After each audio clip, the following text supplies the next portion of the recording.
Bonjour à tous, bienvenue dans le podcast Paix Amour Story. C'est la saison 2, épisode numéro 1. Aujourd'hui, je suis accompagné de Cindy qui va se présenter, honneur aux femmes. Merci. Alors bonjour, moi c'est Cindy, j'ai 28 ans, je suis web analyste et j'ai actuellement 2 biens à mon actif dans mon parc immobilier que je mets en location courte durée pour l'instant. Et je partage d'ailleurs toutes mes aventures sur mes différents réseaux, donc TikTok et Instagram. Et Snapchat aussi. Salut à tous, Landry Nitou, conseiller immobilier, mandataire. Donc je suis dans l'immobilier depuis maintenant 6-7 ans et donc sur différents plans. D'abord c'était la location.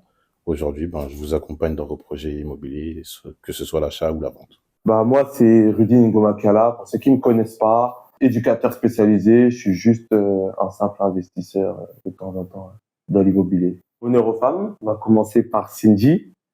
Est-ce que tu te rappelles de ton premier achat et de la démarche et de qu'est-ce qui t'a motivé ou influencé à justement investir? Alors déjà, j'étais pas dans une démarche d'investir, Ok. j'étais dans une démarche de quitter chez mes parents. Ok. Donc je me demandais est-ce que je vais aller en location ou avoir une résidence principale. Ouais. Et du coup, j'ai pesé le pour et le contre et je me suis dit autant acheter directement mon appartement. Sachant que quand j'ai voulu sauter le pas, c'était en 2020. Donc les taux étaient très bas. D'accord. Alors c'est un piège, mais les taux étaient très bas. Donc je me suis dit why not?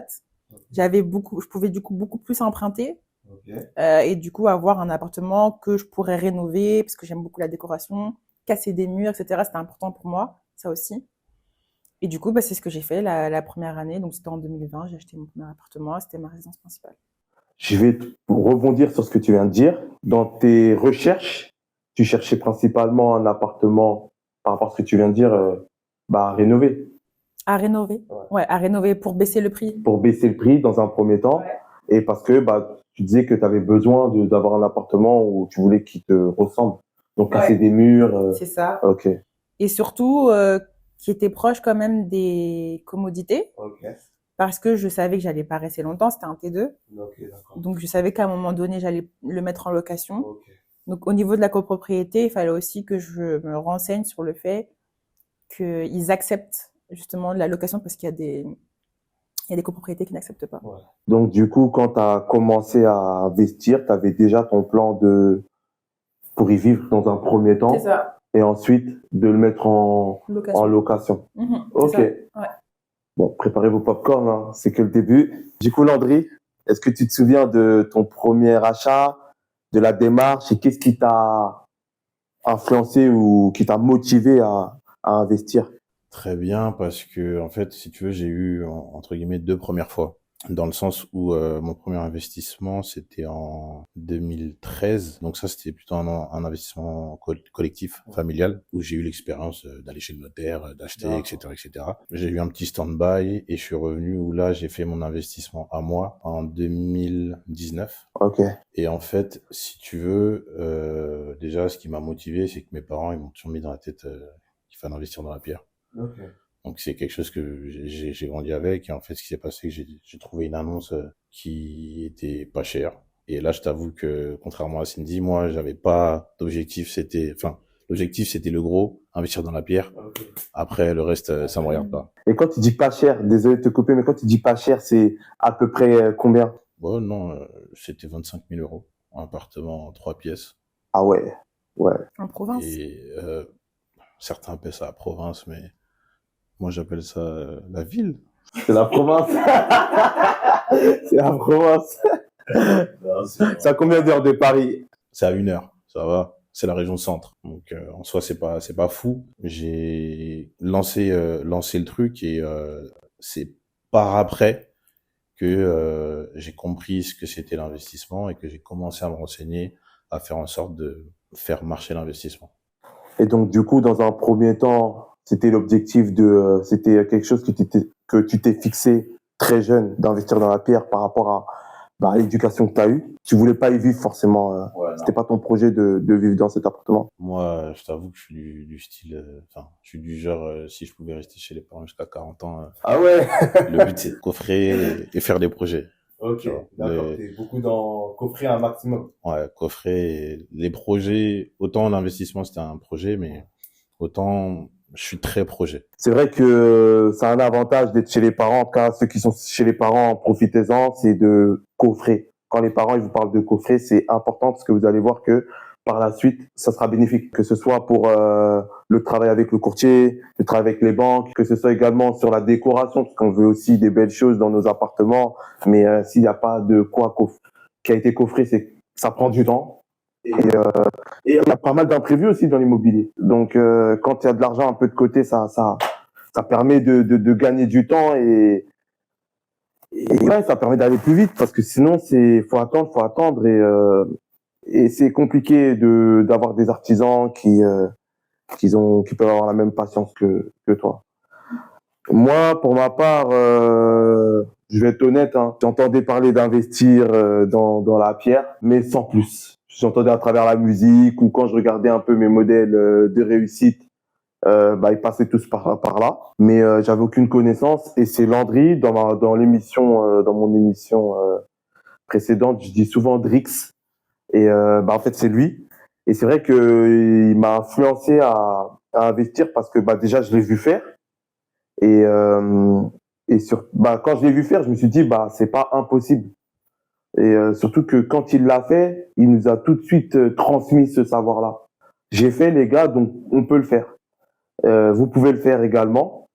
Et nous, quand on l'entendait parler, déjà, on se disait, mais il est trop fort. Parce que, en fait, il savait beaucoup, beaucoup de choses. Même si pour lui, c'était pas grand-chose, mais à chaque fois, il disait, non, mais c'est rien et tout. Et nous, c'était ouf, parce qu'en fait, on avait au moins une personne qui pouvait nous expliquer ce que c'est l'investissement immobilier, sans forcément le lexique qui va avec et tout, parce que moi, en tout cas, je me perds. Hein. Si tu commences à me parler avec des techniques qui concernent l'immobilier, là, je suis perdu. Mais voilà, il avait les bons mots et par rapport à ça, moi, ça m'a parlé. Et je me suis dit, let's go. Et c'est comme ça que je me suis retrouvé à acheter un bien à Corbeil-Essonnes, dans la ville de Corbeil-Essonnes. Pourquoi cette ville? Parce que j'ai trouvé le prix assez intéressant et surtout parce que c'était au centre-ville. Et je me suis dit, au centre-ville, il y a toujours de l'attraction, il y a toujours du mouvement. Donc, pourquoi pas? Je reviens vers toi, Cindy. Tes premières recherches, tu les as fait sur quel site? Tous les sites qu'on peut connaître, Se Loger, Le Bon Coin, Bien Ici, ouais, tous les sites qu'on peut connaître. Et au niveau des critères, tu t'en souviens un peu de ce que tu mettais pour... Déjà, je voulais être proche de mon taf. Ok. Donc, moi, mon taf, il est à Arcueil, dans le 92. 14, 12, ouais, 12, Arcueil, ouais. Puis, je voulais un T2 et je voulais quelque chose de lumineux. En fait, je voulais marcher au coup de cœur. Ok. Donc, T2, ça faisait partie des critères, T2. T2, proche commodité pour aller au travail. Ok. Proche de mon travail. Ok. Et lumineux. Parce que j'aime les appartements lumineux. Et avec possibilité de travaux. Et est-ce que le nombre d'étages était important pour toi ou... Juste par rez-de-chaussée. Par rez-de-chaussée. Ouais. Ok, ça faisait partie des critères. Ouais. Ok. Les toilettes et la salle de bain séparées, ça te gêne pas? Non, ça me gêne pas. J'ai vécu avec mes parents. Chez mes parents, il y avait les toilettes dans la salle de bain. Okay. On a vécu comme ça. Et puis vu que je comptais vivre seule, c'est pas très dérangeant pour moi.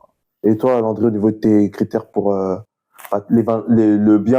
premier bien que t'as acheté à 25 000, t'avais des critères ou pas spécialement? Je te dis vraiment, c'est un contact, mon parrain dans l'immobilier aujourd'hui, dont je suis mandataire. Okay. Il a partagé une annonce d'un collègue à lui dans son réseau. Je vais jamais sur Facebook. Ce jour-là, je suis allé. Ok.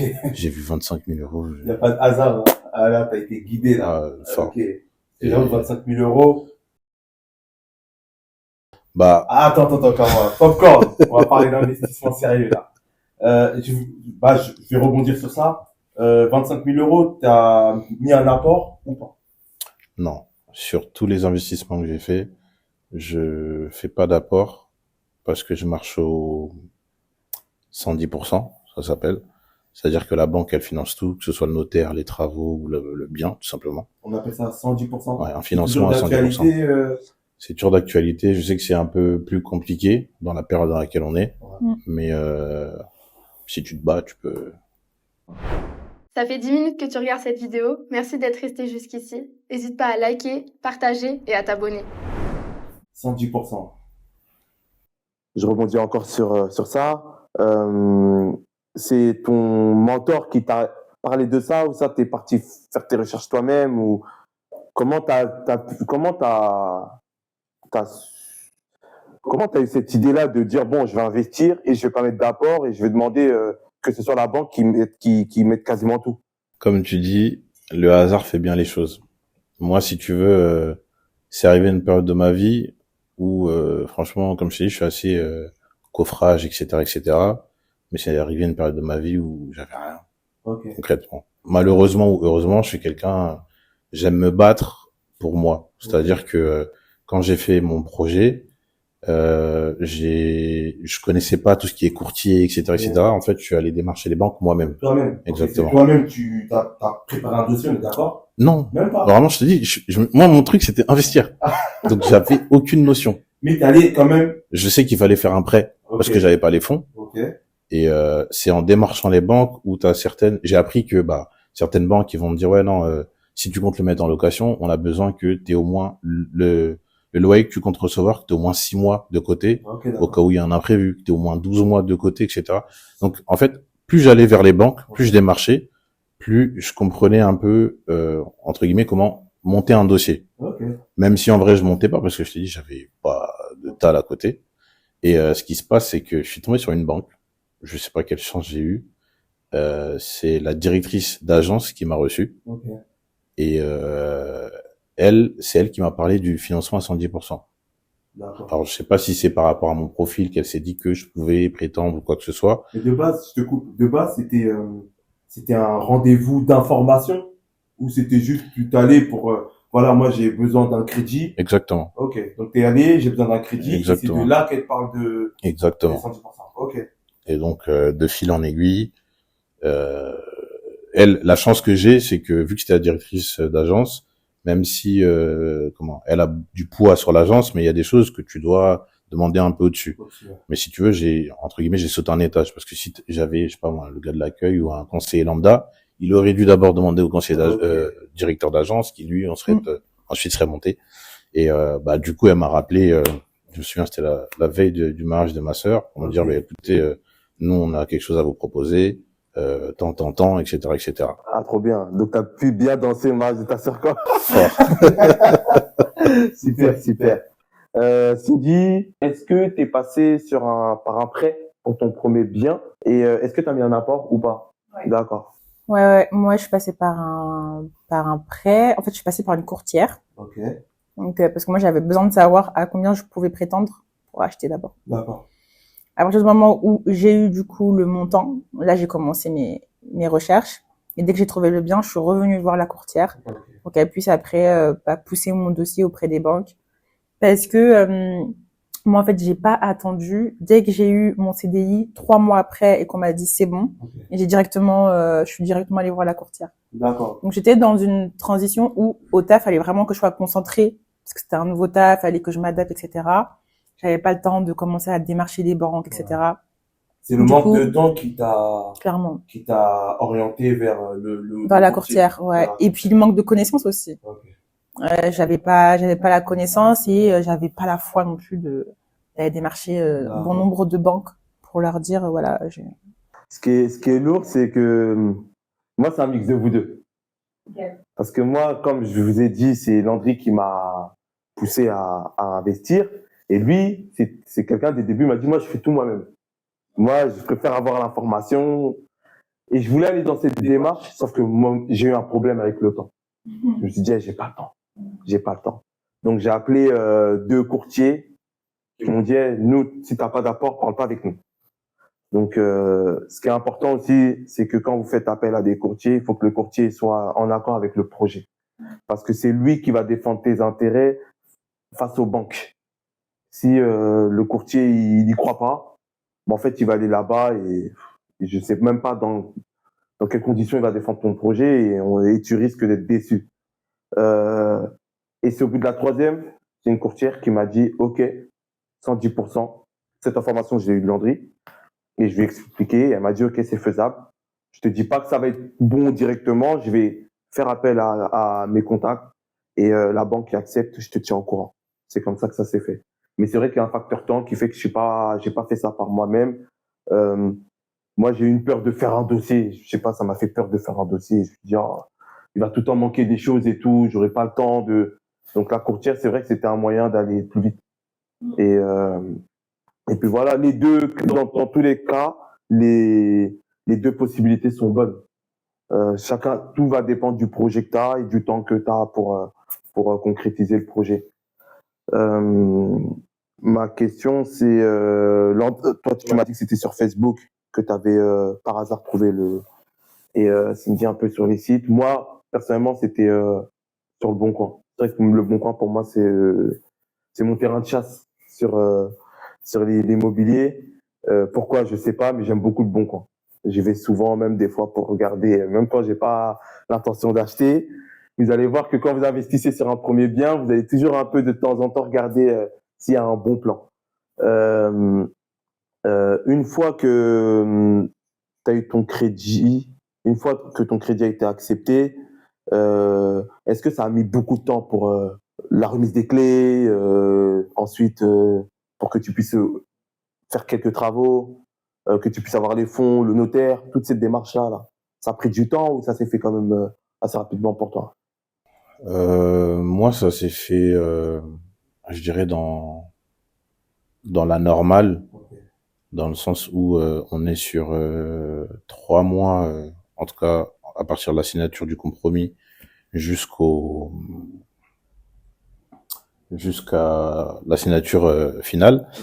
Le seul truc, c'est que quand j'ai fait ma promesse de vente, on était au mois de mai, et si tu veux, j'ai eu donc 2 semaines entre quand j'ai signé et quand j'ai eu l'acceptation du prêt. Okay. En 2 semaines, et comme je te dis, je m'y connaissais pas, mais ce qui fait qu'en fait, j'aurais pu lancer les choses plus rapidement parce que le prêt, il était déjà accepté. Okay. Mais en fait, je suis resté dans ce qui avait été signé au départ des 3 mois, et ce qui fait que j'ai fait ma signature le 30 août. D'accord. Et donc, voilà un peu le temps. Après, les travaux, j'ai pris un bon mois quand même, parce que j'avais pas de contact. J'ai fait les choses moi-même. Le peu de contact que j'ai trouvé, c'était des gens, entre guillemets, qui ont ralenti un peu le projet. Et donc, ça fait que techniquement, il était prêt à partir. Donc, j'ai signé le 30 août. Il était prêt vers fin septembre. Okay. Donc, tu as déjà tout ça. Et ensuite, le temps de faire des visites, etc., tomber sur des gens qui, ceci, cela. Mes locataires, ils sont rentrés le 22 novembre. C'est vrai que ma question était dirigée beaucoup sur le temps d'attente, mais au niveau des travaux. Je sais que, je pense, hein, si mes souvenirs sont bons, tu m'avais dit que tu avais demandé à la banque de pouvoir, au niveau du crédit, pour faire les travaux, de faire un différé. Alors, je sais pas si c'est sur ce bien-là ou le deuxième. C'est sur le deuxième, justement. Je connaissais pas cette chose-là. Tu peux en dire un peu plus? Alors, sur le différé, parce que je pense que c'est une information assez capitale. Ouais.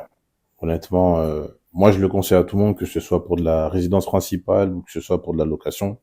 Le différé, comme son nom l'indique, c'est juste quelque chose qui te permet une option, pardon, qui te permet de, donc, recevoir l'argent de la banque, faire ce que tu as à faire et de commencer à rembourser en différé. Pas tout de suite. Donc, comme, si je prends mon exemple, le prêt m'a été accordé au mois de mai. J'ai eu la signature en août. Donc, le crédit s'est lancé donc c'était le 30 août, il s'est lancé en septembre, et tout de suite, j'ai commencé à payer les mensualités.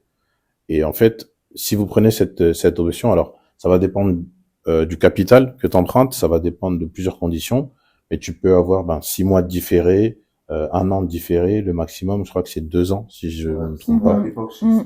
Et en fait, ça permet tout simplement de faire tes travaux calmement et de commencer à payer un peu plus tard, tout simplement, ou pour ceux qui vont faire la location, ça permet d'encaisser des loyers le temps où tu as mis le différé. Si c'est 2 ans, pendant 2 ans, toi tu as peut-être fait 6 mois de travaux, si c'est un gros truc, un gros chantier, mais peut-être 2 mois de travaux, et derrière tu encaisses tes loyers tout simplement. Ok. Et ça, j'avais pas l'information. Je m'y connaissais pas, comme j'ai dit. Et voilà. Je repose la même question à Cindy. Est-ce que tu connaissais le différé ou pas? Oui. Ok. Et t'as fait recours à ça ou pas du tout? Oui, la deuxième fois, pour le deuxième Pour le appartement. deuxième appartement, le premier, tu es allé, une fois que les travaux étaient terminés, t'as commencé à... Ouais, c'est ça, en fait. Moi, j'ai pas eu beaucoup si. En fait, l'artisan qui a fait les travaux dans mon premier appartement était très efficace et très rapide. Ok, d'accord. Il y avait quand même pas mal de choses à faire. On a cassé un mur, on a reconstruit un autre mur, etc. Ok. En 2 mois, c'était bon. Ok. Et j'ai pu habiter. Et puis moi, je suis quelqu'un qui aime bien quand c'est fait assez rapidement. Assez rapidement, ouais. J'aime pas trop perdre du temps. Ouais. Et l'emménagement aussi, ça s'est fait au bout de 1 mois après. Donc au bout de 3 mois, j'étais déjà dans l'appartement. Et tout était ok. Ah, bien, bien, bien. Ok. Moi, bêtise. Dans le sens où j'étais informé du différé, mais dans les démarches, dans la volonté d'aller vite, j'ai oublié de le mentionner, j'ai oublié de le mentionner lors des rendez-vous et tout, et donc je me suis retrouvé, en fait, j'ai mis une pression, parce que l'artisan c'était mon papa, j'ai mis une pression à mon papa, et je me suis mis une pression et à toutes les personnes qui m'ont aidé, parce qu'en fait, j'avais pas différé et je me suis rendu compte que les prélèvements, ils arrivaient le mois d'après. Ça veut dire que directement, ce qui s'est passé, c'est que j'ai eu le bien, je crois, en juin. Les clés, j'ai eu en juillet. Et en fait, de juillet en septembre, là, fallait carburer. Fallait carburer. Parce qu'en fait, il y a l'étape de faire les travaux assez rapidement et correctement, mais il y a aussi l'étape de chercher le profil de la personne qui va habiter dans ton bien. Et ça prend aussi un temps. Donc, j'ai dû, tout le mois de septembre, j'ai dû mettre de ma poche les frais de banque, parce que, les frais bancaires, pardon, parce que, tout simplement, il n'y a pas fait de différé. Et des fois, dans les travaux, l'artisan peut te dire ça va prendre 2 mois, mais faut se laisser une marge. Voilà, faut se laisser une marge parce que dans les 2 mois, il y a un jour où il peut ne pas venir. Il y a un jour où il faut attendre que tel mur soit bien fixé, que tel col. Enfin, c'est assez complexe le bâtiment. Donc, et surtout quand on s'y connaît pas, on peut facilement se prendre une carotte. Hein. C'est-à-dire, faut être vigilant, faut être présent et quand on travaille à côté, c'est pas évident. C'est pas évident. Il y a des artisans qui font grave bien le taf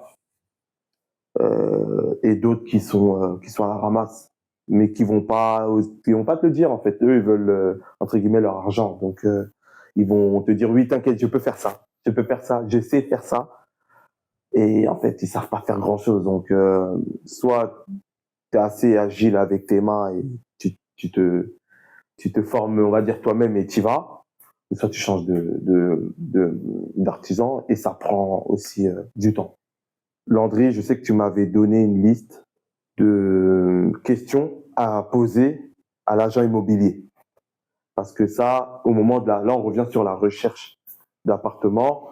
Vous tombez directement, vous trouvez un bien, il vous plaît, c'est cool, et vous voulez en savoir plus. Donc vous allez appeler sur le numéro indiqué et vous allez tomber sur l'agent immobilier de l'autre côté du fil, et il faut des questions.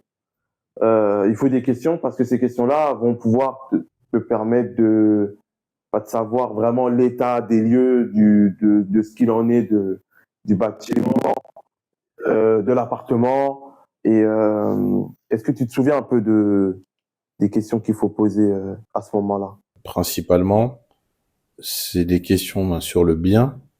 Moi, ce que j'aimerais savoir, c'est déjà la nature de la vente. La nature de la vente. La nature de Notez-le, la vente. là, c'est posez vos popcorn, prenez un cahier, prenez un stylo, et quand vous parlez à l'agent immobilier, dès que vous trouvez un bien, il y a des questions, c'est primordial. Ouais. Si on pose pas ces questions-là, ça sera Noël avant l'heure, quoi, que des surprises. Mais pas dans le bon sens. Effectivement. Parce que la nature de la vente, tout bêtement, ça peut être une séparation, Ouais. ça peut être un décès, ça peut être un déménagement. Et en fait, toutes ces choses-là, des fois, ça va te permettre de visualiser si c'est une vente qui est pressée C'est-à-dire que le vendeur, il veut absolument vendre. Donc peut-être que tu as une indication t'as des clés pour négocier, parce que le gars, il veut vendre, tu vois. Des fois, le gars, c'est une succession, il est absolument pas pressé, il s'en fout, il peut le mettre en ligne pendant 4 ans. Lui, il veut juste son prix qu'il a mis, il baissera pas, tu vois. Donc, tu vas voir la nature de la vente, tu vas voir la copropriété. Ça, c'est des choses que, si vous voulez, j'ai appris après. Ouais. Parce que j'ai fait des erreurs sur le premier bien. 25 000, c'est bien, mais il y a des choses derrière. Syndic de copropriété, c'est les personnes en fait qui vont gérer l'ensemble de l'immeuble, donc notamment les parties communes, faire le ménage, etc. Et si par exemple il y a des travaux à faire dans l'immeuble, des ravalements de façade, etc., ça va être voté lors d'une assemblée générale. Ouais, c'est ça, exactement.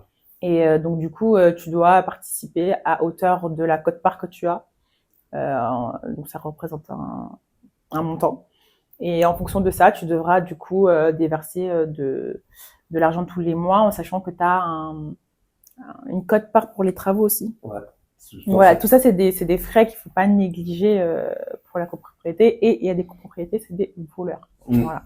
Faut le dire. Non, faut le dire. T'as des éléments à ajouter sur les questions, parce que je crois que si je ne me trompe pas, on a Moi, c'est le DPE aussi. Voilà, DPE. Hyper important pour moi en tout cas, puisque je voulais le mettre en location à un moment donné.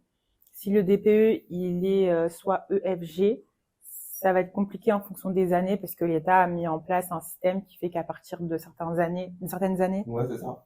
et tu pourras plus le louer, parce que sauf si tu fais des rénovations. En fait, l'État avec ce système pousse le propriétaire à rénover. À rénover l'appartement pour que tu passes par exemple de E à D ou de D à C, et c'est à ce moment-là que tu peux le faire louer. Si ton appartement il est noté F, t'es pas dans les normes pour pouvoir le faire louer. Et à partir d'une certaine année, mais je sais plus. Ouais, je crois que c'est une certaine année aussi. Là, non, c'est depuis passé. janvier, maintenant est rentré dans ouais. dans la danse, j'ai envie de dire, mais on est sur FG, et t'es obligé. Ah non, je confonds avec la vente. C'est pas encore passé dans la location. Ouais, c'est pas encore, hein, parce Non. que moi, c'est dans la vente que t'es obligé. En fait, ça t'interdit pas de vendre, mais t'es obligé de rajouter un nouveau truc depuis 2023, ça s'appelle un audit énergétique.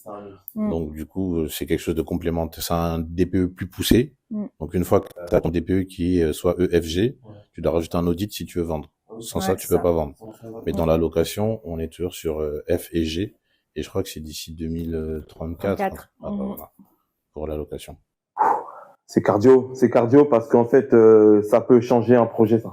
Simplement, ça peut changer un projet parce que à partir du moment où tu peux pas faire louer, ou du moins, tu loues dans des conditions qui sont, on peut t'attaquer, le locataire peut t'attaquer, et tu peux prendre cher par rapport à ça.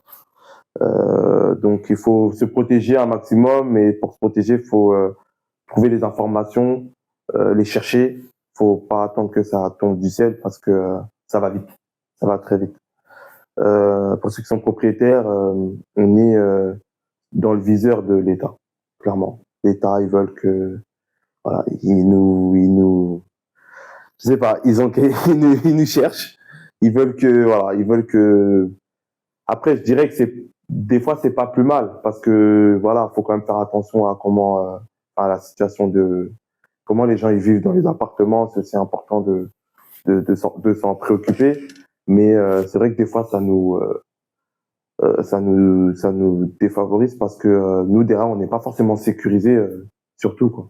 Un locataire qui veut plus payer son loyer, par exemple, aujourd'hui, c'est toujours compliqué, hein, de pouvoir trouver une solution, une solution concrète. C'est beaucoup de oui, on attend, il y a des lois qui font qu'on peut pas expulser un locataire dans une certaine saison. Enfin, il y a la trêve hivernale, donc il y a vraiment, on n'est pas aménagé aussi il n'y a pas un 50-50. Et les assurances, c'est vrai, il faut bien choisir les assurances, parce que les assurances, comme dans tout, qui mettent beaucoup de temps pour agir. Il faut beaucoup de documentation, et ça prend du temps. Donc c'est vrai qu'une assurance une bonne assurance va pas faire traîner les choses. D'autres éléments à poser comme question aux agents immobiliers au moment de la... Il y a une question bête. Est-ce que le prix est négociable? Ouais, c'est vrai. C'est con, mais Moi, je la pose tout le temps, hein. déjà, tu as une indication, en plus de ce que j'ai dit sur la nature de la vente, t'as un peu plus déjà, si tu veux, tu vois aussi l'agent en face, comment il est. Si c'est un gourmand. S'il mène la danse aussi, ok. Il veut t'accompagner dans ce projet, parce que des fois, il y a des projets qui vont se faire parce que l'agent immobilier, il a, comment dire, soutenu ton dossier chez le vendeur. C'est des points qui sont un peu, je dirais, qui peuvent changer la donne. Donc, il y a ça. Après, là, de tête. T'as eu un agent immobilier où il a bien apprécié ton profil et il a fait en sorte de parler. Non, mais je pense que, comme je l'ai dit, moi, je suis je vais vite. Okay. Donc, quand j'ai visité l'appartement, j'avais posé toutes les questions que j'avais à poser, j'ai compris que c'était celui-ci. Bah, j'ai directement fait une offre. J'ai fait une offre violente. Ok, quand tu dis violente, c'est quoi? Bah, le bien, il était à 235 000 et moi, j'ai proposé 210. Ok. Ah, t'es bien descendu, hein. Ouais, je suis bien descendue. Et parce que pour moi, en fait, il y a aussi ce truc que quand je suis arrivée, en fait, on était dans une configuration qui était très avantageuse parce qu'on avait les taux d'intérêt qui étaient bas. Okay. Sauf que les propriétaires, eux, ils en ont profité pour augmenter le prix des ventes, des biens. Donc forcément, le bien que j'avais, il n'était pas du tout au prix du marché. Pas du tout. C'était enfin, il pas abusé, quoi. Abusé. Voilà, c'était abusé. Donc, du coup, j'ai fait une offre agressive pour dire qu'en fait, non, faut pas abuser, quoi, non plus. Donc, il y a eu une négociation après. Okay. Et du coup, je l'ai eu à 216 000. Et ça, c'était au prix du marché? Ouais. Donc, j'ai fait exprès de descendre en dessous du prix du marché pour monter. Les gens, là, les gens, ils veulent pas se faire avoir ici, hein. Et pourtant, l'agent immobilier m'avait dit oui, on peut négocier à 220 000. Mais même 220 000, c'était trop haut. Ouais. De toute façon, l'agent immobilier, il fait son travail. Il a raison. Il a raison de son côté. Chacun tire là où il peut tirer et c'est pour ça qu'il faut être bien renseigné et regarder vraiment le prix au mètre carré dans ta ville, puisque sinon tu te fais avoir, quoi. Mais même comme ça, je pense que j'aurais pu même baisser encore un peu plus, je pense. Ok, avec du recul. Oui, parce que c'était une séparation. Ok. Donc ça se voyait qu'ils voulaient vite se séparer et je pense que j'aurais pu baisser. Mais c'est risqué des fois aussi. C'est risqué parce qu'on était vraiment dans une configuration où les taux d'intérêt, moi je l'ai eu à 1, mon taux. Okay, d'accord. Donc je sais qu'il y a plein d'autres personnes qui auraient pu aussi venir et j'étais en concurrence avec un couple et moi j'étais toute seule. Okay. Donc il me le fallait, c'était un coup de cœur et je voulais cet appartement. Ok. Voilà. Je sais pas le terme exact, mais est-ce qu'il y a dans l'immeuble, il y a d'autres locataires, d'autres personnes, enfin d'autres propriétaires ou d'autres locataires qui eux ont des difficultés pour payer les charges? Parce que ça aussi, je sais que ça joue aussi. J'ai pas le terme exact là, il est sorti de ma tête, mais en gros, l'idée c'est de demander est-ce que par rapport aux charges, est-ce qu'il y a des impayés, des personnes qui ne payent pas convenablement les charges? Là, ce que tu demandes, c'est savoir si au niveau de la copropriété, il y a un incident en cours ou pas. Voilà, procédure en cours, exactement. C'est le mot exact, procédure en cours. Et justement, si je peux me permettre, sur le bien que j'ai eu, donc qui était à 29, que j'ai négocié à 25, moi, il y avait une procédure. L'agent me l'avait pas dit. Arrivé chez le notaire, on me dit juste, il y a 80 000 euros d'impayés, mais t'inquiète, nanani, nanana. Moi, je m'y connais pas, je vais juste acheter ces 25 000, tu vois. Et donc, j'ai sauté dessus. Et derrière, il y a des répercussions. C'est super important de poser la question avant. Dieu merci, je suis retombé vraiment sur mes deux jambes à l'aise parce que le prix auquel je loue le bien, est-ce que ça me fait rentrer, je le sens pas, les problèmes qu'il y a dans la copro, mais c'est quelque chose de super important. Parce que tout à l'heure, tu parlais, par exemple, quand t'as pas de différé, le poids que ça peut avoir de devoir sortir l'argent de tes poches, mais quand il y a une procédure en cours, surtout si c'est sur la copro, sur la façon de payer, en fait, c'est tout simple. On va vous surcharger vos charges de façon à pouvoir faire tenir quand même le bateau. Et là, si t'as pas de différé, t'as des charges qui sont gonflées. Tu coules ou tu vas devoir sortir de l'argent de ta poche, hein. Et ça, c'est, voilà. Quand on est dans des projets de immobilier où c'est pas des résidences principales, c'est pas ta propre résidence, Du coup, tu te retrouves à sortir de l'argent et c'est pas le but. À la limite, quand tu vis dedans, bon, tu peux faire une concession, tu dis ouais, tranquille. Mais quand tu ne vis pas dedans, ouais, non, c'est pas le but, c'est pas le but. Procédure en cours, en tout cas, notez-le. Posez cette question-là, procédure en cours. Je pose aussi le nombre d'étages, s'il y a un ascenseur ou pas. Et les fenêtres aussi, c'est du simple ou du double vitrage. Exactement. Et les radiateurs aussi, si c'est collectif ou individuel. Ou individuel. Ça, c'est très important de poser ces questions. En tout cas, ouais, je crois qu'on a fait le tour sur en tout cas, les premières questions à poser à l'agent. Je rajouterais aussi, parce que c'est pas dans l'annonce souvent, le prix de la taxe foncière. Ah, moi je pose cette question. C'est vrai que là, je l'ai pas dit, mais la taxe foncière, ça m'a influencé aussi sur certains biens. Parce que des fois, il y a des biens, tu te dis, ah ouais, c'est une bonne affaire. Mais quand tu regardes la taxe foncière et les charges copro, Ouais, c'est ça. ah, ça gonfle, hein. C'est ça. Et au final, tu peux ne pas t'y retrouver. Au final. Ouais, finalement. Ouais. Donc, tous ces éléments-là, ils sont très importants. On a pris le temps de vous en faire part parce que c'est pas des choses qu'on apprend à l'école. Donc voilà, pour ceux qui ont un peu cette peur-là d'investir, au moins sur cette émission, vous avez quelques éléments pour pouvoir passer le cap et au moins vous avez des éléments pour vous renseigner. Après, si vous passez à l'étape supérieure, tant mieux. Si c'est pas le moment, prenez votre temps. Faut pas aller vite pour aller vite. C'est pas un petit investissement, c'est pas rien. C'est des choses qui peuvent, ça peut te suivre toute ta vie tout simplement. Donc voilà. Sur le deuxième bien, vous avez, du coup, t'as pu dire que t'en connaissais un peu plus. Et donc du coup, est-ce que tu te souviens un peu des erreurs que t'as pas fait sur le premier au niveau des démarches? Là, je suis beaucoup sur la démarche. En fait, là, c'est allé très vite. Ok. Parce que tu connaissais. Je savais, à ce moment-là, je savais que je vais pas mettre dans la pierre et puis c'est tout. Je savais le projet exact que je voulais. J'étais parti sur, c'était à une époque où la colocation c'était tendance. Ouais.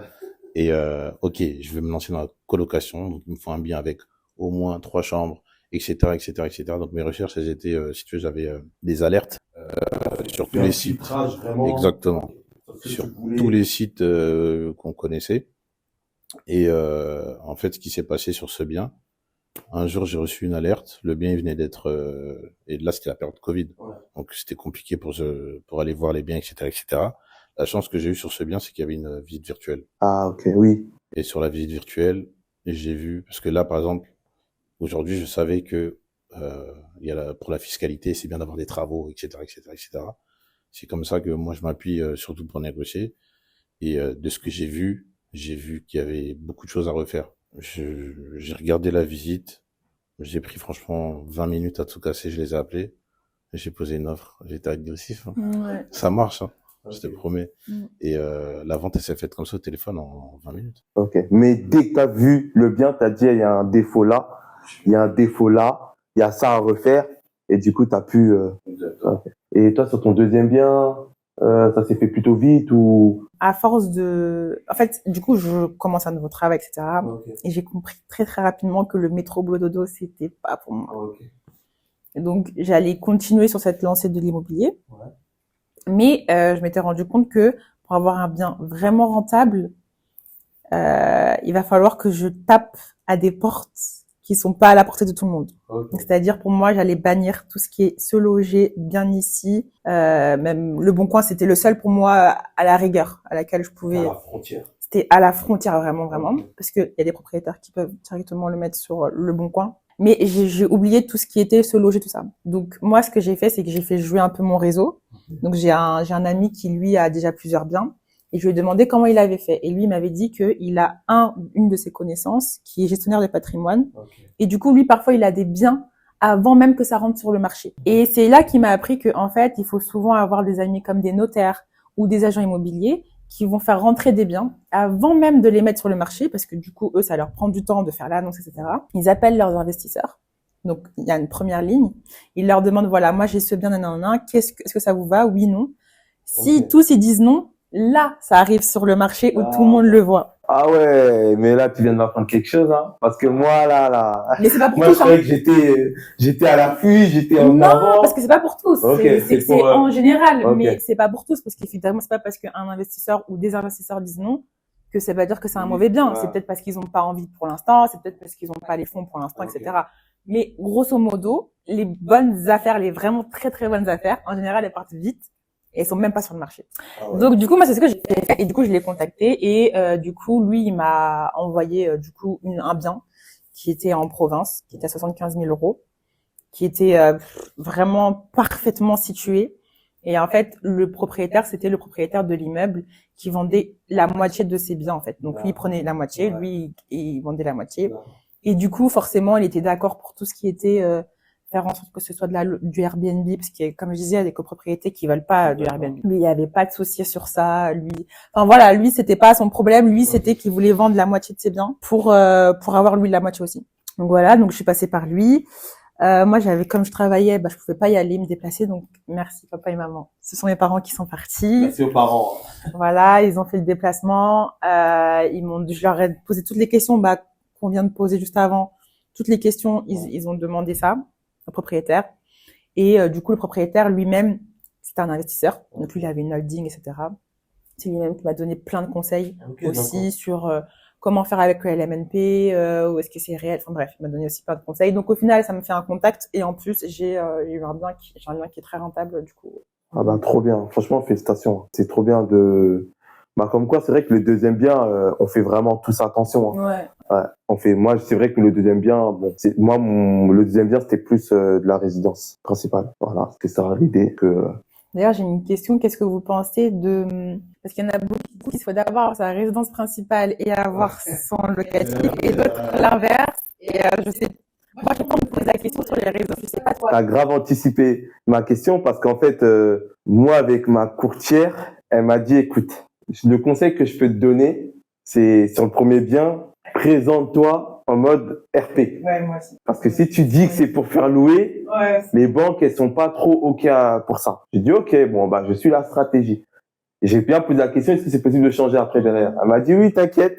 Après, tu peux changer ton projet, il faudra juste changer les assurances. Parce que voilà, c'est plus le même projet. D'accord, OK. C'est ce que j'ai fait. Premier, j'ai fait cette technique-là, c'est passé. Moi, ça m'a coûté, du coup, sur le deuxième. Parce que le deuxième, la même banque accepte de me me refinancer, mais elles ont dit, mais attends, toi, tu nous as carotte un peu.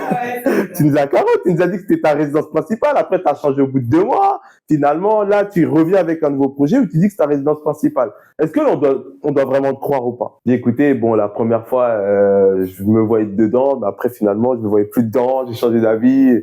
J'avais pas assez économisé et tout. Donc, je restais un peu chez les parents et tout. Là, ils l'ont fait payer. Parce que les banques, elles rigolent pas. C'est-à-dire qu'elles ont dit, ah, ok, d'accord.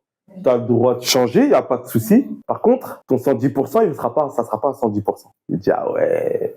J'ai une question. Pourquoi t'as pas changé de banque? Parce que c'est la même En banque. fait, c'est la courtière qui s'en est occupée. Et la courtière, elle a fait d'autres propositions à d'autres banques qui ont refusé. D'après ce qu'elle a dit, tu vois, d'après ce qu'elle m'a dit. Moi, il m'est arrivé la même chose. Et au final, c'était la même banque, tu vois. Et au final, ils m'ont dit quoi? Écoute, on accepte ton projet, mais tu nous donnes 5 000 € pour combler tel fond. Et moi, je voulais tellement bien que j'ai dit 5 000 €, mais je les ai, moi. Mais en fait, j'étais partagé parce que d'un côté, si je prends du recul, en vrai, j'aurais pu jouer le temps, tu vois. J'aurais pu jouer le temps, mais justement, eux aussi savent que t'es pressé, je pense. Et j'étais pressé. Donc du coup, ouais, ils ont pris. Du coup, c'est plus à 110% vu que j'ai mis de l'argent. Donc j'ai mis 5 000. C'est vrai que c'est pas ouf 5 000 parce que souvent on te demande 10% ou 20%, 8%. Ouais, 8% pour les frais de notaire et tout. Donc c'est vrai que 5 000 € ça paraissait pas ouf, mais voilà quoi. Je sais pas pour répondre à ta question, ce qui est mieux. Ouais. Franchement, c'est dur. Tout va dépendre de la courtière ou du courtier et de la stratégie. Toi, t'en penses quoi, Landry? Moi, je dirais que ça dépend de ta situation. Déjà, est-ce que tu as du temps pour toutes les démarches que ça va engendrer derrière pour le changement? Moi, à chaque fois, je présentais le projet sous la forme sous laquelle il était parce que En fait, j'ai la flemme de. Déjà, je me tape, je ne sais combien de démarches avant, et pour derrière encore refaire des démarches pour changer les assurances et ci et ça, ça va me prendre la tête. Donc, ça veut dire que je l'ai présenté comme il était. Le seul truc, c'est que j'ai, franchement, la meilleure des banques pour Sorama. En soi, en fait, eux, si tu veux, c'est ton dossier en, en 2 jours, il peut être traité. Mais genre, c'est Internet. Ils sont très rapides. Et ils te parlent français. Parce que ça fait peur aussi, je te coupe, mais ça fait peur aussi, les banques en ligne. Moi, je sais qu'il y a beaucoup de gens qui sont sceptiques aux banques en ligne. Tu vois, ne pas voir le conseiller devant toi. Moi, c'est des choses, par exemple, ça m'a freiné un petit peu sur ce type de banque. Honnêtement, et je comprends très bien. Le problème, c'est que si tu veux, on est dans un truc où, en plus, les chiffres en parlent, hein, j'ai pas de sponsoring ou quoi avec eux, mais ça fait je sais pas combien d'années ils sont élus meilleurs services clients. C'est pas pour rien. Dans le sens où, en fait, eux, là, on aurait même pu faire une simulation. J'ai un projet. Je vais sur l'application. En 5 minutes, tout de suite, il me dit, j'ai un accord de principe ou pas. Donc déjà, ta situation, elle est déjà simple. En sachant qu'ils ont, bon, quand tu es déjà avec eux, ils ont déjà tes coordonnées de base, ton salaire, c'est-à-dire qu'ils vont peut-être te demander, mets-moi tes 3 dernières fiches de paye dans l'application, tu mets ces choses-là, tu as une réponse sous 2 jours. Et là, si tu veux, sur ce deuxième bien, moi, ce qui m'est arrivé, c'est que j'étais parti voir un courtier. Changer un petit peu. Galère, laisse tomber. Au bout d'un moment, j'ai lâché l'affaire, je donnais plus signe de vie ou quoi que ce soit. Je suis parti signer. Je sors de chez le notaire. Hein. La courtière, elle m'appelle. Déjà, on s'était embrouillé, donc du coup, c'est plus elle qui gérait mon dossier, c'était, je sais pas, son frère ou qui m'a appelé, et je sais qu'il était sur haut-parleur. Il me dit, ah, j'ai une super bonne nouvelle, là. J'écoute. Ouais, je vous ai trouvé un truc, franchement, nanana. Je dis, ah, bah, c'est dommage, je sors de chez le notaire. Ah bon? Vous avez fait comment? J'ai démarché. Et ce qu'il m'a proposé, ce que moi j'avais, honnêtement, heureusement, je l'ai fait tout seul. Il me propose un différé de 6 mois. J'ai eu un différé de 2 ans. Il me propose un prêt sur 20 ans. J'ai eu sur 24 ans. Des conditions, laisse tomber. Pour revenir à la question de base, le projet, quand tu le définis au départ, bon, après, c'est propre à chacun, encore une fois, mais si tu veux, devant une banque, quand tu es déjà propriétaire, pour toi, tu as déjà des charges pour toi. C'est-à-dire que ta capacité d'emprunt, elle diminue, mais elle diminue pas, parce que quand si t'as acheté et tu fais louer, elle diminue aussi ta capacité d'emprunt, mais en fait, vu que la machine elle tourne, ça tourne tout seul. Donc techniquement, pour donner quelques tips, une banque, quand vous allez démarcher, en fait, il faut vous dire, par mois, une banque, elle vous accordera pas plus de 1/3 de votre revenu. C'est monté à 35%. Ouais, avec les assurances, on inclut. Mais vraiment pour faire l'image, si vous gagnez 1 500 € par mois, une banque, elle vous donnera jamais un prêt qui va à plus de 500 € par mois de mensualité. Et donc, à partir de là, si je reprends ce même exemple, si déjà tu es propriétaire et que tu as déjà un crédit à 300, tu viens pour un nouveau projet, KO. Parce qu'un projet à 200 €, ça existe. Moi, sur mon bien le tout premier, j'ai des petites mensualités, mais il faut trouver le bien, il faut ça, tu vois. Si tu suis mon discours, je vais te dire c'est mieux d'investir d'abord et ensuite faire ta RP. Mais encore une fois, ça dépend de ta situation. Ça dépend de la situation, ouais. Parce que tu peux être mieux dans le sens où tu es déjà dans ta RP et ça fait que la banque aussi, elle se dit, ben, ok, le gars, il a déjà un chez lui. Déjà, on va hypothéquer chez lui. Si jamais il y a une galère, on prend son bien. Et c'est peut-être plus facile pour eux de te faire le prêt. Donc, c'est propre à chacun, j'ai envie de dire. Moi, je voulais... Juste pour rebondir sur ce que tu as dit, moi, franchement, je vous conseille de faire votre dossier tout seul. Les courtiers, c'est des voleurs et des arnaqueurs. Désolée s'il y en a qui vont nous regarder. Donc, pas tous. Voilà, faut quand même que je le dise. Mais leur but, c'est d'aller vous mettre dans des banques qui leur conviennent. Parce qu'ils ont des taux, parce qu'ils ont plus d'argent avec ces banques-là, plutôt que de servir vos intérêts. Franchement, enfin, moi, personnellement, j'ai pratiquement eu le même problème que toi avec la courtière. Et là, à chaque fois que j'ai des gens qui ont des courtiers, ils ont toujours des problèmes. Moi, ça va, je trouve que j'ai pas eu de problème, hein. Parce que t'as pas fouillé. Peut-être. Fouille, tu vas voir que pourquoi ils te proposent tout le temps la même banque. Ouais. C'est pas normal. Je me suis pas posé la question. C'est pas normal. Moi, je me suis dit, c'est bon, on a trouvé mon truc. Ben, moi, aussi, au début de la première, c'est ce que je me suis dit. Le deuxième, j'avais 2 banques. Une, je dis, la banque postale, et le 2, c'était le Crédit Mutuel. La banque postale, c'était la première banque avec qui elle m'avait octroyé le premier prêt. Et en fait, j'avais pas versé mon salaire là-dedans parce que c'est une des conditions, je l'avais pas fait et je voulais pas parce que j'aime pas la banque postale. C'est juste parce que le taux était intéressant. Et la deuxième fois, du coup, elle me dit bon bah t'as encore la banque postale qui veut te suivre et t'as Crédit Mutuel. Et moi je dis bah non, on fout la banque postale, Crédit Mutuel. Pas de lettre de refus, etc. Elle me dit ok pour Crédit Mutuel. À une semaine de la fin des 3 mois, parce que tu as 3 mois pour trouver un financement. À une semaine, elle me dit, finalement, le Crédit Mutuel, ils veulent pas de toi, il faut y aller à la banque postale. Comme par hasard. Parce qu'elle a ses intérêts là-bas. Et en fait, je me suis rendu compte de ça. Et après, j'ai dit, bah non, je veux pas, en fait. Et j'ai trouvé un crédit par moi-même. J'ai eu un différé, alors qu'elle m'a dit que je pouvais pas avoir de différé. J'ai dit, mais en fait, elle me servait à quoi, elle? Et j'en suis certaine qu'elle avait ses intérêts là-bas à la banque postale et qu'elle devait avoir, voilà. Vous me faites douter de ma Faites vous-même votre dossier. Parce que même moi, là, En fait, le problème, c'est que on a des gens qui, malheureusement, vont voir leurs poches avant. Après, comme elle a dit, c'est pas toujours le cas. Moi, aujourd'hui, je suis amené à travailler avec des courtiers. Bah, maintenant que j'ai l'autre casquette, c'est moi qui vends les biens. Je suis plus l'acquéreur. Donc, ça fait que, effectivement, je vais devoir envoyer des dossiers chez les courtiers, etc. Donc, j'en ai à portée de main. Après, techniquement, dans mon sens, avec moi, on travaille bien. De l'autre côté, comment ça se passe? Je saurais pas le dire. Faut avoir les commentaires de ces clients-là, tu vois. Mais ce que je veux dire par là, c'est que on n'est jamais mieux servi que par soi-même. Défendre ton projet, en fait, il y a que toi qui peux le défendre le mieux. Quelqu'un, c'est comme on dit le téléphone arabe, hein, je vais te dire je veux ci, ça, ça, ça, ça. Il suffit que tu oublies une des conditions quand tu pars. Moi, je suis pas là quand tu négocies le truc. Le différé, là, je l'ai pas parce que tu as oublié de le dire. C'est chaud. Après, c'est des professionnels.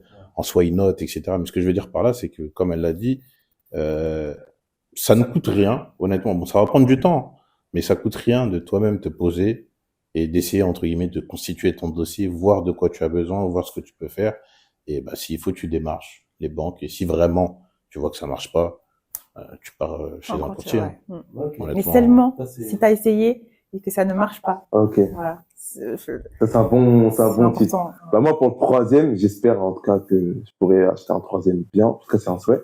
En France, je suis pas assez renseigné pour l'étranger, honnêtement. Faut que je me renseigne un peu plus sur l'étranger pour, du coup, faire la balance entre ce qui est mieux ici ou à l'étranger. Je connais des amis qui ont commencé à investir en France, mais qui maintenant commencent à investir à l'étranger. Donc c'est par rapport à eux aussi, je vais voir par rapport à leur témoignage ce qui est le mieux. Et encore, tout dépend aussi du projet. C'est toujours une question de projet. Bah, comme on arrive bientôt à la fin, je voudrais savoir avoir un bilan de votre part sur vos 2 achats. Si vous avez des tips encore à ajouter, les procédures, les travaux, par exemple. On a quand même bien détaillé, mais on peut apporter un petit bilan pour, entre guillemets, permettre aux gens de ne pas être trop effrayés par la question. Parce que quand on parle d'achat immobilier, on est effrayé, il y a plein de documentation, on se dit que c'est impossible, c'est pas fait pour nous. Voilà, vous avez 3 personnes qui l'ont réalisé, 3 parcours différents, donc voilà. Moi, je dirais essayez vraiment d'avoir de la visibilité sur ce que vous voulez. Parce que, comme j'ai dit, pour ma première expérience à moi, je voulais juste investir. Ok, je suis tombé sur quelque chose de bien, mais comme j'ai dit, derrière la copro, etc., il y a beaucoup de problèmes qui sont accompagnés. C'est parce que j'ai une très très bonne rentabilité que je le sens pas. Et ça, pour trouver la bonne rentabilité, c'est beaucoup de travail, j'ai envie de dire. Et en fait, si aujourd'hui on se lance pour se lancer, malheureusement, surtout avec les taux qui sont absolument pas comme à l'époque, c'est peut-être plus un handicap qu'on est en train de se faire. Donc vraiment se renseigner sur le projet, essayer d'aller voir, de toquer à plusieurs portes, ça coûte rien. Il y a cette vidéo, il y a 3 parcours différents, il y a plein. Moi, je me suis formé sur Internet. Hein. Ouais, j'ai comme on disait sur le deuxième achat, je savais dans quoi je voulais partir. Ah mais tu vois mon truc YouTube, j'ai je sais pas combien de cloches sur je sais pas combien d'investisseurs. Il y a du bon, il y a du mauvais, il y a des gens qui font des formations. Moi, je suis pas trop fan. Parce que je trouve qu'avec tout ce qui est gratuit, déjà, il y a beaucoup. Mais tu peux aussi. Et vraiment, renseigne-toi sur ce que tu veux. Et à partir de là, tu sauras comment faire la chose. Et si je peux clôturer en tout cas ma partie, tout le monde peut le faire. J'ai juste une petite question. Les taux, ils sont à combien actuellement? Si vous avez une petite idée. On est aux alentours de 3,40. 3,40. Au moment où tu achètes ton premier bien, tu t'en souviens du taux? Le premier, je l'ai eu à 1,20 et le deuxième à 1,40. Ah ouais, ça a doublé. En quelle année? 2019-2020. Et toi? Premier à 1, 0,1. Deuxième à 4, 2. Ouais, moi, je suis plus vers les 3-4 mois. Mais bon, après, tu sais, et c'est bien que tu dis ça. Pour moi, il n'y a pas de retard. Ouais. Il y a beaucoup de gens qui vont se dire, ouais, c'est pas le moment, c'est haut, etc. Ça peut être haut, mais demain, si les taux baissent, selon les conditions que vous avez mis avec votre banque, vous avez la possibilité de négocier et de revoir vos mensualités à la baisse. C'est ça. Rassurez-vous, les banques, elles sont au courant, ils savent le faire. Maintenant aussi, faut vous informer, hein. Mais ce que je veux dire, c'est que plus on attend, en tout cas pour ceux qui veulent investir, hein, parce que c'est pas une obligation pour tous. Ouais. Attention. On n'est pas fait pour. Exactement. Mais plus on attend, plus des fois vous pouvez vous retrouver quelque chose où la tendance va s'inverser et vous risquez de passer à côté de quelque chose. Demain, je dis une bêtise, les taux ils montent à 6, ça va être fou, mais tu veux investir, fais-le parce que un jour ça va chuter. Et au-delà de ça, pour rajouter, pour moi, le taux, il a rien à voir avec la rentabilité que tu vas te faire.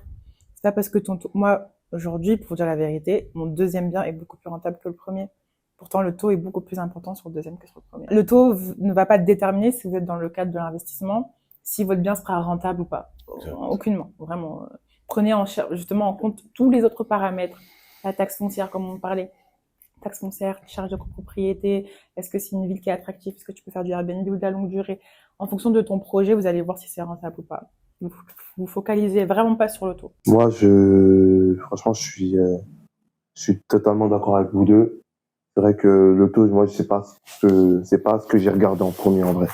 Au moins, je me suis informé à partir du moment où on me l'a beaucoup posé cette question, parce que pour certains, le taux, c'est primordial, alors que, en vrai, nous, on est trois à dire que c'est important, mais c'est pas primordial, quoi. Tu peux quand même faire ton projet. Et dis-nous le bilan que tu fais de tes... Moi, personnellement, j'ai découvert que j'aimais beaucoup l'immobilier. Donc ça, c'est cool. J'ai beaucoup appris de manière autodidacte.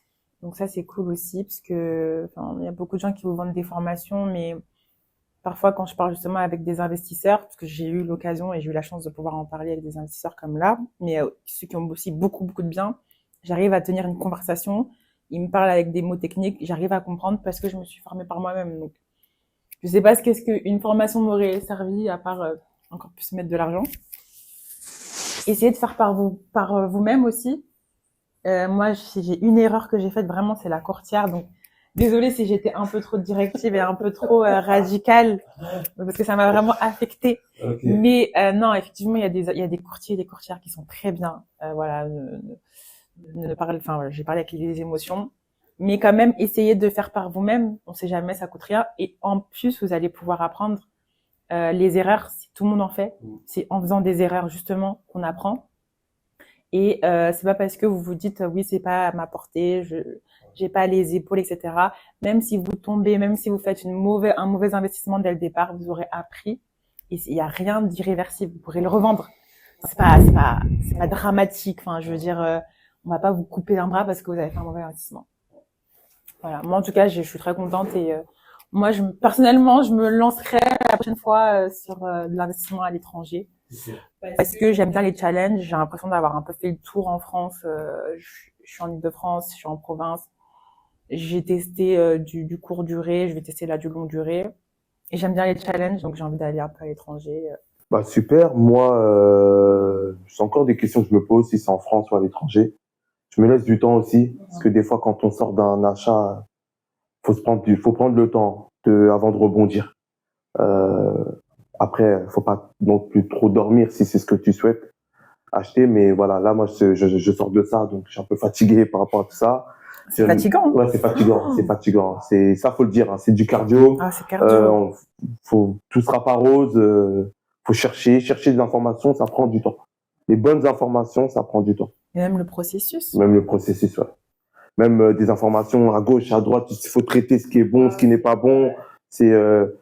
Mais quand tu trouves la bonne information, tu es quand même très content. Tu te dis, ah ouais, c'est bon, là, j'ai passé un step au-dessus. Moi, je me suis formé, Landry fait partie des personnes qui m'ont formé. Après, je me suis acheté aussi ce bouquin qu'on m'a recommandé, L'investissement immobilier locatif intelligent. Une personne qui s'est vraiment bien renseignée sur l'investissement immobilier, surtout le locatif, et c'est pas mal. Il y a pas mal de bons tips sur ce bouquin. Je mettrai ça en description. Pareil, hein, il y a du bon et du moins bon selon les projets. Vous n'êtes pas obligé de tout prendre. Mais en tout cas, il y a pas mal de choses intéressantes dans ce livre. Il se vend à la Fnac. Voilà. Là, on s'est beaucoup focus sur nos biens, comment la procédure sur l'achat.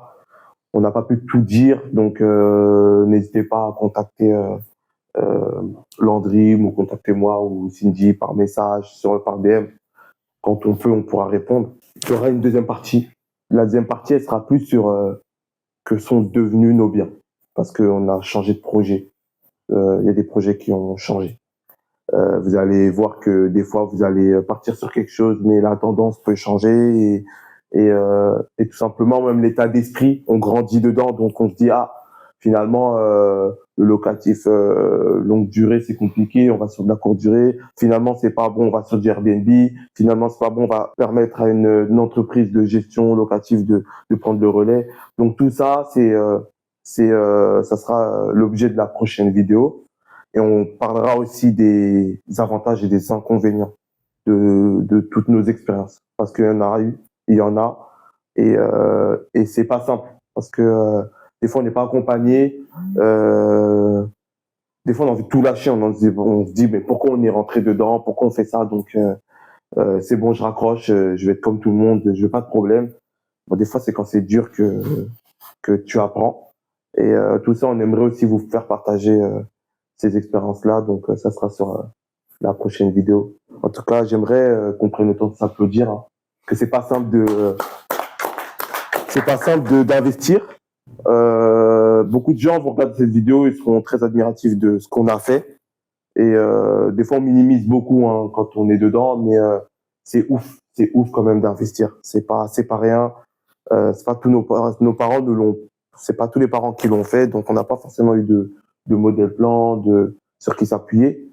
Et le fait de le faire, ça va peut-être pousser aussi la nouvelle génération, et c'est ce que je souhaite, qu'ils puissent se dire, bah voilà, j'ai été inspiré par cette vidéo pour pouvoir investir. J'ai fait exprès aussi de prendre Landry en tant qu'homme et Cindy en tant que femme pour que ça puisse toucher, pour que tout le monde puisse être concerné, qu'on se dise pas que c'est un milieu que réservé aux hommes ou que c'est un milieu que réservé aux femmes et que ouais, il faut. C'est des expériences où tu peux même te découvrir hein, en tant que négociateur, en tant que Pendant les travaux, tu peux dire, moi, je suis devenu carreleur. c'est vrai, il y en a, ils sont devenus bricoleurs à travers ça, cette activité. Donc vraiment, je pousse vraiment à la nouvelle génération et même ceux qui ont notre âge et ceux qui sont même plus vieux s'ils sont intéressés par l'investissement, à se lancer, tout simplement. Et surtout, si tu me permets, à se renseigner, parce que je sais pas quand sera la prochaine partie, mais les lois, elles bougent beaucoup. Les lois, elles bougent beaucoup. C'est des choses, des fois, on parle de quelques mois, des fois de quelques années. Donc, faites en sorte de vous renseigner. Comme on l'a dit, sur Internet, on peut être autodidacte. Ou si vous avez besoin, vous avez les coordonnées, peut-être qu'il mettra, je sais pas. Si, je les mettrai. Mais c'est vraiment important que ce soit pour vous quelque chose qui vous fasse monter et pas qui vous tire vers le bas. Les coordonnées seront dans la description. Voilà, les coordonnées, c'est pour vraiment parler d'immobilier. Hein. Après, le reste, si c'est pour autre chose, c'est pas le but. Là, le but, c'est vraiment que je mette les coordonnées. On parle d'immobilier, on parle de tout ça et comme ça, le projet il avance. Parce que sinon après il y a pas de réponse et faudra pas être frustré quoi. Nous on veut vraiment parler d'immobilier puisque c'est l'objet de la vidéo tout simplement. Donc voilà, je vous souhaite à tous une excellente journée ou soirée. Paix et amour sur vous, paix et amour sur nous et que le marathon continue.